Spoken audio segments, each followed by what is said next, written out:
Hi ಎಲ್ಲರಿಗೂ ನಮಸ್ಕಾರ, welcome back to our YouTube channel. So ಇವತ್ತಿನ ಒಂದು ತರಗತಿಯಲ್ಲಿ ನಾವು ಪ್ರಾಣಿ ಹಾರ್ಮೋನ್ಗಳ ಬಗ್ಗೆ ನೋಡ್ತಾ ಹೋಗೋಣ.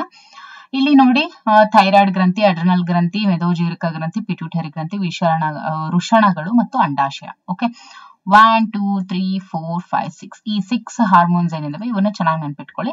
ಥೈರಾಯ್ಡ್ ಗ್ರಂಥಿ ಬಂದ್ಬಿಟ್ಟು ಥೈರಾಕ್ಸಿನ್ ಅನ್ನುವಂತ ಹಾರ್ಮೋನ್ ಅನ್ನ ರಿಲೀಸ್ ಮಾಡುತ್ತೆ. ಇನ್ನು ಅಡ್ರಿನಲ್ ಗ್ಲ್ಯಾಂಡ್ ಅಡ್ರಿನಲಿನ್ ಅನ್ನುವಂತ ಒಂದು ಹಾರ್ಮೋನ್ ರಿಲೀಸ್ ಮಾಡುತ್ತೆ. ಮೆದೋಜೀರಕ ಗ್ರಂಥಿ ಇನ್ಸುಲಿನ್, ಪಿಟ್ಯೂಟರಿ ಗ್ರಂಥಿ ಬೆಳವಣಿಗೆಯ ಹಾರ್ಮೋನ್ಗಳನ್ನ ಅವು ಸ್ರವಿಸುತ್ತೆ.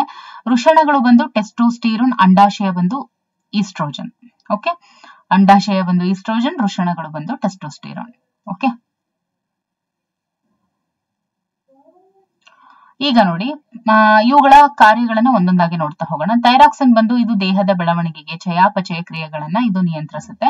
ತುರ್ತು ಪರಿಸ್ಥಿತಿಯಲ್ಲಿ ರಕ್ತದ ಒತ್ತಡ, ಹೃದಯ ಬಡಿತ, ಉಸಿರಾಟ ಕ್ರಿಯೆಗಳನ್ನ ಅಡ್ರಿನಲಿನ್ ನಿಯಂತ್ರಿಸುತ್ತೆ.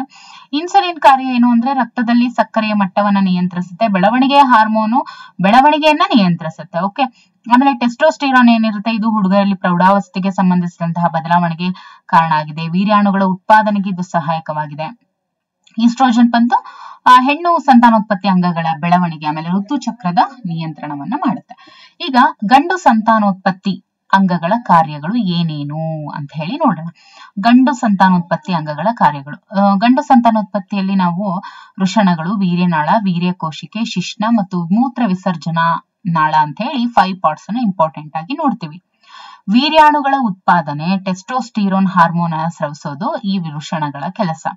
ಓಕೆ, ವೀರ್ಯಾಣುಗಳನ್ನ ಉತ್ಪಾದನೆ ಮಾಡುತ್ತೆ, ಆಮೇಲೆ ಟೆಸ್ಟೋಸ್ಟಿರೋನ್ ಹಾರ್ಮೋನ್ ಅನ್ನ ಸ್ರವಿಸುತ್ತೆ. ವೀರ್ಯನಾಳದ ಕೆಲಸ ಏನು?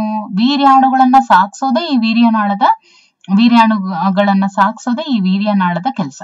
ಇನ್ನು ವೀರ್ಯ ಕೋಶಿಕೆ, ಇದ್ರದ್ ಕೆಲಸ ಏನು? ಇದು ಪ್ರೋಸ್ಟೇಟ್ ಗ್ರಂಥಿ ಅಂತ ಹೇಳ್ತೀವಿ. ವೀರ್ಯಾಣುಗಳನ್ನ ಪೋಷಕ ದ್ರವದ ಮೂಲಕ ಪೋಷಿಸುತ್ತೆ. ವೀರ್ಯಾಣುಗಳನ್ನ ಒಂದು ಪೋಷಕ ದ್ರವದ ಮೂಲಕ ಇದು ಪೋಷಿಸುತ್ತೆ, ಹಾಗೂ ಸಾಗಾಣಿಕೆಗೂ ಕೂಡ ತುಂಬಾನೇ ಸುಲಭವಾಗಿರುತ್ತೆ ಈ ಒಂದು ವೀರ್ಯ ಕೋಶಿ.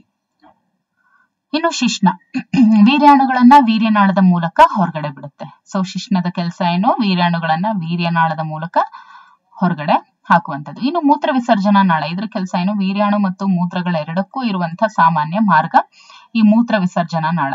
ವೀರ್ಯಾಣು ಮತ್ತು ವೀರ್ಯಾಣು ಮತ್ತು ಮೂತ್ರ ಎರಡಕ್ಕೂ ಇರುವಂತಹ ಸಾಮಾನ್ಯ ಮಾರ್ಗನೇ ಮೂತ್ರ ವಿಸರ್ಜನಾ ನಾಳ.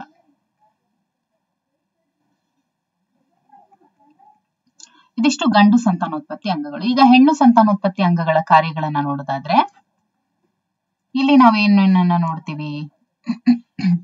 ಅಂಡಾಶಯ, ಫಿಲೋಪಿಯನ್ ನಾಳ, ಗರ್ಭಕೋಶ, ಯೋನಿ, ಜರಾಯು ಅಂತ ನೋಡ್ತೀವಿ. ಅಂಡಾಶಯದಲ್ಲಿ ಅಂಡಾಣುಗಳ ಉತ್ಪತ್ತಿ ಆಗುತ್ತೆ, ಈಸ್ಟ್ರೋಜನ್ ಹಾರ್ಮೋನ್ ಸ್ರವಿಕೆ ಆಗುತ್ತೆ. ಫಿಲೋಪಿಯನ್ ನಾಳದಲ್ಲಿ ಫಲಿತಗೊಂಡಂತಹ ಅಂಡಾಣುಗಳನ್ನ ಗರ್ಭಕೋಶಕ್ಕೆ ಸಾಗಿಸುವಂತಹ ಕೆಲಸ ಫಿಲೋಪಿಯನ್ ನಾಳ ಮಾಡುತ್ತೆ. ಗರ್ಭಕೋಶ ಭ್ರೂಣದ ಬೆಳವಣಿಗೆಗೆ ಸಹಕರಿಸುತ್ತೆ. ಗರ್ಭಕೋಶ ಇರೋ ಕೆಲಸ ಏನು? ಭ್ರೂಣದ ಬೆಳವಣಿಗೆಗೆ ಸಹಕರಿಸೋದು. ಯೋನಿ ಏನ್ ಮಾಡುತ್ತೆ? ಯೋನಿ ಕೆಲಸ ಏನು? ವೀರ್ಯಾಣುಗಳನ್ನ ಸ್ವೀಕರಿಸುತ್ತೆ. ಓಕೆ, ಇನ್ನು ಜರಾಯು ತಾಯಿಯಿಂದ ಭ್ರೂಣಕ್ಕೆ ಗ್ಲೂಕೋಸ್ ಮತ್ತು ಆಕ್ಸಿಜನ್ ಸಾಗಿಸುತ್ತೆ. ಯಾವುದು? ಜರಾಯು. ಗ್ಲೂಕೋಸ್ ಮತ್ತು ಆಕ್ಸಿಜನ್ ಅನ್ನ ಸಾಗಿಸುತ್ತೆ ಜರಾಯು. ಭ್ರೂಣದಿಂದ ಉತ್ಪತ್ತಿಯಾದಂತಹ ತ್ಯಾಜ್ಯಗಳನ್ನ ತಾಯಿಯ ರಕ್ತಕ್ಕೆ ತಾಯಿಯ ರಕ್ತಕ್ಕೆ ಜರಾಯುವಿನ ಮೂಲಕ ವರ್ಗಾಯಿಸಿ ಹೊರಹಾಕತ್ತೆ. ನೋಡಿ ಎಂತೆಂತ ಕೆಲಸ ಮಾಡುತ್ತೆ ಈ ಜರಾಯು ಅಲ್ವಾ.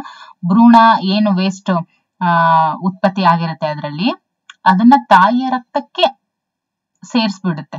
ಓಕೆ, ತಾಯಿಯ ರಕ್ತಕ್ಕೆ ಜರಾಯುವಿನ ಮೂಲಕ, ಅಂದ್ರೆ ಇದ್ರ ಮೂಲಕನೇ ಅದು ತಾಯಿಯ ರಕ್ತಕ್ಕೆ ಹೋಗಿ ವರ್ಗಾಯಿಸಿ ಅದು ಹೊರ ಹಾಕಲ್ಪಡುತ್ತೆ. ಓಕೆ, ಸೊ ಇದಿಷ್ಟು ಗಂಡು ಸಂತಾನೋತ್ಪತ್ತಿ ಅಂಗಗಳ ಕಾರ್ಯ ಮತ್ತೆ ಹೆಣ್ಣು ಸಂತಾನೋತ್ಪತ್ತಿ ಅಂಗಗಳ ಕಾರ್ಯ. ಓಕೆ, ಇನ್ನು ಮುಂದಿನ ತರಗತಿಯಲ್ಲಿ ನಾವು ಮೆದುಳಿನ ಭಾಗಗಳ ಕಾರ್ಯಗಳನ್ನ ನೋಡೋಣ. ಓಕೆ.